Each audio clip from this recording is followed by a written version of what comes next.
Have y'all been watching Dark Matter on Apple TV? Because it is a perfect explanation of how manifestation works, and I'm blown at how well they weaved it into the storyline. Let's talk about it. So, Dark Matter is a show about a guy who is a quantum scientist who gets abducted and taken into a parallel universe, aka an alternate version of his own reality, where it's his life and him, but completely different, and basically what his life would have been like if he had made some different choices. Now, in one of those worlds, he's like this crazy scientist who figured out a box that lets you jump from all your different parallel universes, right? Now, here's where it gets into manifesting, and it's freaking genius.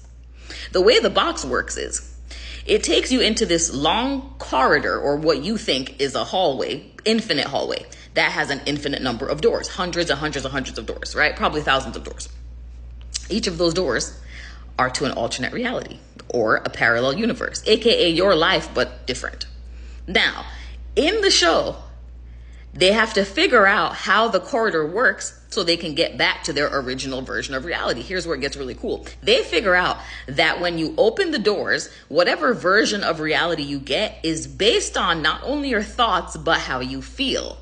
So they open some doors, like the whole world is totally snowed over. They opened one door, like Earth was totally scorched and there was like no humans left. They went into one where there was like a COVID type virus who had like killed everybody off and everyone was in quarantine. Now, here's what they figured out.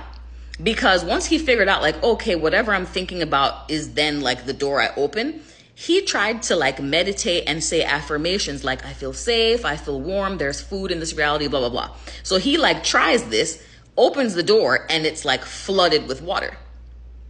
After they figure out how to get the door closed, the person he's with goes, okay, but if you were thinking happy thoughts, how did this not work? How did you feel when you were opening the door? And he was like, I felt overwhelmed. Overwhelmed. Flood, right? So basically what he says is, you can't lie to yourself because the box or these alternate realities are responding to how you feel, not what you say out loud. That is literally how manifesting works. We get to create different versions of our life, aka hop timelines, aka, scoot over into parallel universes or quantum leap, based on not just our dominant thoughts, but how we feel. And this fucks people up in manifestation all the time because they're listing off all of their affirmations. You're doing all the writing down, 369 method, which by the way, they also talked about that they were like, when you write down how you want the world to be, you can't think about anything else, and it forces your emotions to get in line. So therefore, in the show, when they would write down how they wanted the next door to be when they open it, it would be like that.